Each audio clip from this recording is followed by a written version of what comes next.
Today I'm doing a 1,000-mile review on this Honda Grom clone. It's 125 cc's and I put about 1,000 miles on this bike already, or just a little bit over. 1,109. So far it's been good. It hasn't done anything major. I think the only problem that I had in the beginning was the engine mounts. So I think I waited about 500 miles until I switched it, but it had broken off like while I was riding. Luckily there was one bolt that was still on there, which was holding the motor. So this one was still on there. The other one right there was broken. It was just dangling. But I replaced that to a higher grade bolt. You can watch the video on that I made. All the links, all the parts that I have on here, I have a video on it, but they should have the link in the description.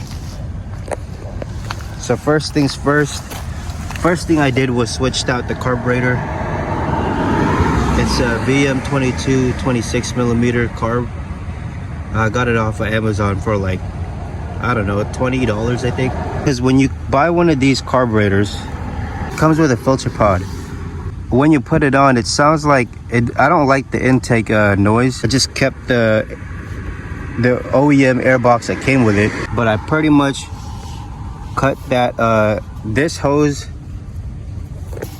was on there, but I cut that off and then I routed it onto the I routed it somewhere else. This is probably the best mod you could do, the carburetor along with the gear. So in my video I started out with a 17 teeth, but I went down to a 16, which gave me more torque but also a little bit more top end. With the 17 it had more top end but it lost torque. And I think the stock gearing is like 14 or 15 in the front. I never changed the back, so the back stayed the same.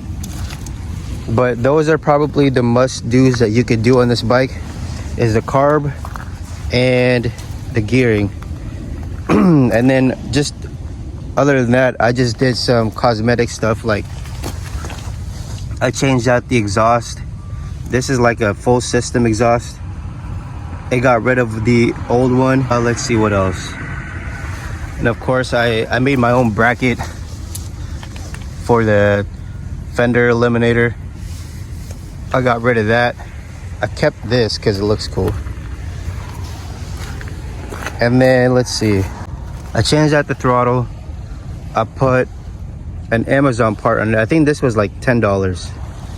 And I also changed out the grips along with it.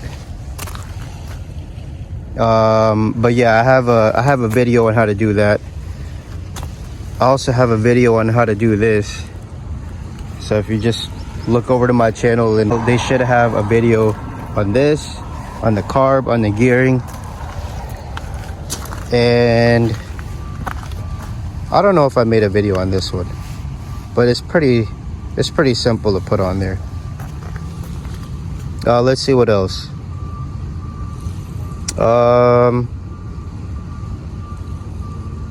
And I put this on there. This is like a charger, but also a voltmeter.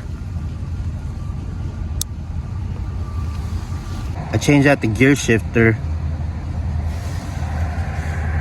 because the stock one was flimsy.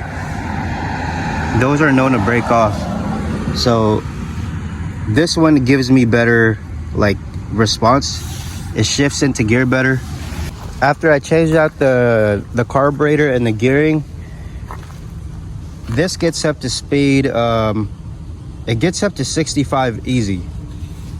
And along with it, I did change, I forgot to mention, but I did put a 105 main jet on this carburetor. I think it comes with like a 98 or something. something smaller, but it allows more fuel. So when I open up the throttle, it doesn't have like a delay, or it doesn't bog, so it does a lot better now. It gets up to like 65 easy now. So I think it only gets up to like 40, 45, but it takes a while to get up there. Oh, and also I did put a integrated turn signal on here. Here, I can show you that. So that's what the turn signals look like. I also changed out the front turn signals, and they work pretty good. It just cleans up the look of the bike a lot. It makes it look a lot cleaner for sure. And at the very end of this video, I'll do like a little B-roll of this bike.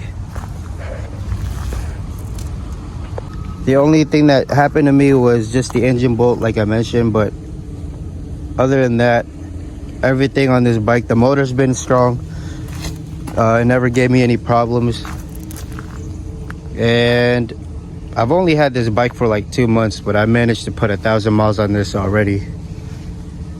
But yeah, that's my review, my 1,000-mile review of this bike. I really like this bike. I use this as my daily. I even take it to work. Obviously not now, just because it's not summer no more.